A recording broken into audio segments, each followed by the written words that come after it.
Hi, my name is Meg Weber, and I teach entrepreneurship at Western Washington University, and I am the Director of Community Engagement. I'm so delighted to be here with the Teaching Entrepreneurship team talking about a topic that's really of importance and interest to us, which is building and developing the network that supports your entrepreneurship classroom. So today we're going to be using a tool that I have started using since this last summer that's been great fun, which is called Miro. You can have a free access to up to 100 seats as an educator, and you just simply sign up for that on the Miro page, or you can have up to 3 boards with no barrier to entry. So I like to draw on my iPad, and then I can also show it on the monitor. They sync live, much like Google Docs. So it can be a great collaborative platform, whether we're in person or online. So I'm gonna share my Miro board with y'all and run through a very quick example. I'd encourage you to dive deeper into this and have some fun with it in your own illustration. So the entrepreneurship programs and entrepreneurship classrooms that we teach in are often the most exciting places for people in the community to think about how they can engage with the university. So often the university is seen as something that's like up on the hill, distant from businesses. Businesses don't know how to access it. So if we can help to really ignite that connection with the community for our students, it can really help our students get really connected in with their future and help our overall community flourish. So I just have a quick sketch started out here, and we'll share out this Miro board, and you can use this as a template or start from scratch. Post-its, piece of paper, whiteboard, those are all great methods too. So at the center we have your entrepreneurship classroom or entrepreneurship program, and then some initial key points of influence around there. So, your university is one of the key things to think about when we're thinking about your community. And your university has a certain role and way in which your class is positioned within it. So certainly, if you're within a college at a university, your dynamic with that college, and I'd say in particular with the advisors in that college, in order to recruit and connect with potential folks. A group that you may want to think about connecting more deeply with or continuing to enrich your relationship with is the individual gift officers per college, because they are often connected with folks that really care about giving back to students. And entrepreneurship programs often can be an easy match for them to demonstrate value to alumni, because we're just welcoming people in to have them have a dynamic experience of giving back to students. So within your university context, thinking about what key connections you have and what you'd like to nurture and get more connected with. So within the university paradigm, also often the alumni office is a great place to go to for getting connected into the community. A lot of times people don't want to go to community networking events, so we can also really help with that as entrepreneurship faculty members and offer up our connections and willingness to go to award ceremonies and things like that to celebrate the local community and get more connected on the behalf of our students. So every university and college, even virtually, is connected with a neighborhood. And our neighborhood stakeholders can in many ways be the strongest ones that give so much back to our students in projects and in connections. So in your neighborhood, maybe that's a coffee shop, maybe it's local landlords, maybe it's families. There can be a myriad of impacts throughout the neighborhood that it's good to define and get connected with.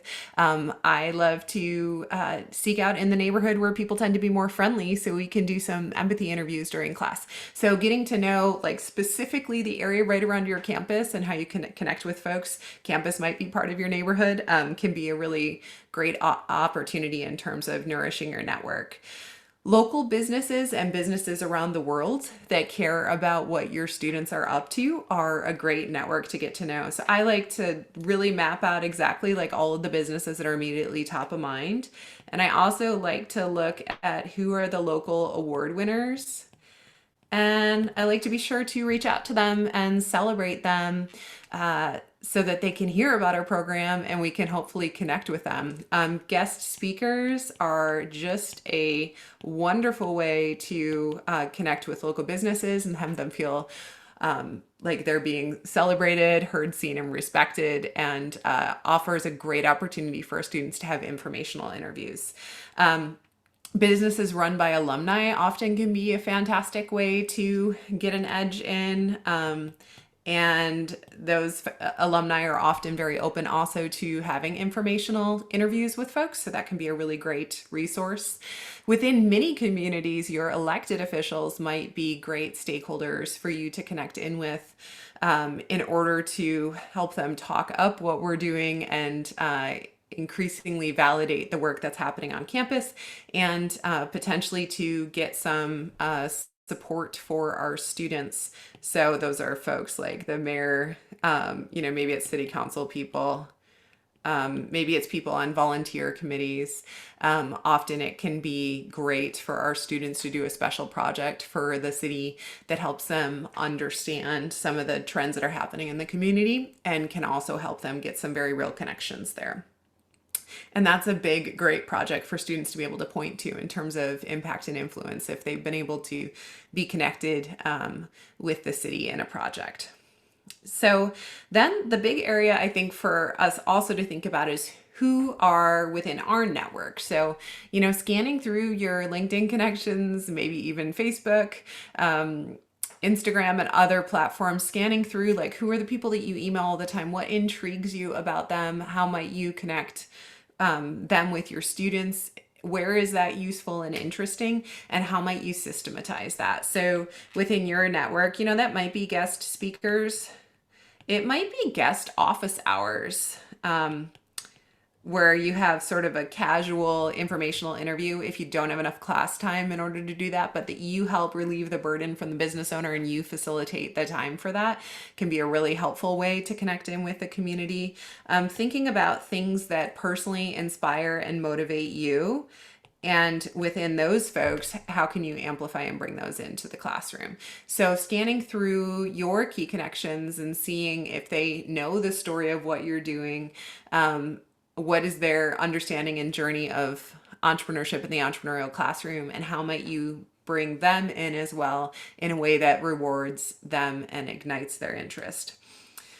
Community members. So there are so many different community members crossed from, through public education to families, working within nonprofits, as well as the local businesses that can give back so much impact and influence. So, figuring out what community members are incredibly active.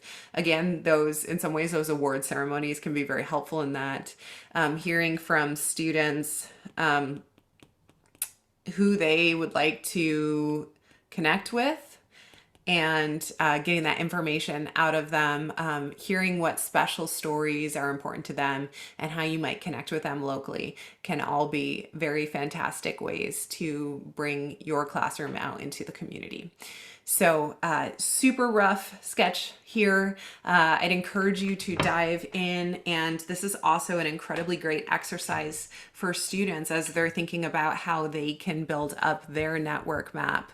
It can be incredibly helpful for them to sketch it out and think about where their relationships are strong and where they'd like them to be stronger. So in a student example, I tend to like also to, really think about, well, where do you really want to enrich your relationships? So for students, setting priorities around like, well, I really would like to help bring in a guest speaker to class because I think that'd be a great opportunity for me to build influence. Or maybe I'd really like to connect with some people within my network that I haven't really had a deep connection with. So helping students to choose a couple of areas within their network map that they'd like to really work on and amplify can also be incredibly helpful to them and their future development. So you've probably also had this experience where what we're doing in the entrepreneurship classroom really ignites and inspires people. It's a gift to our students to have them active in our community.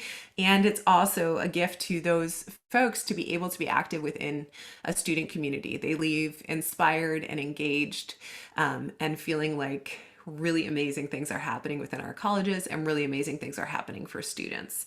And so just really encourage that celebration of your network and thought and focus on where you might like to develop it both for yourself and for your students. Mapping it out visually can be a really helpful way to get the plan together, and then thinking about identifying a couple of areas that you might want to amplify in months to come or in a longer course of maybe a year or so. So entrepreneurship education is a delight and a challenge, and so happy to be able to contribute to this guest spot and talk about network mapping. So feel free to reach out to the Teaching Entrepreneurship team or to myself with any questions. Thanks so much.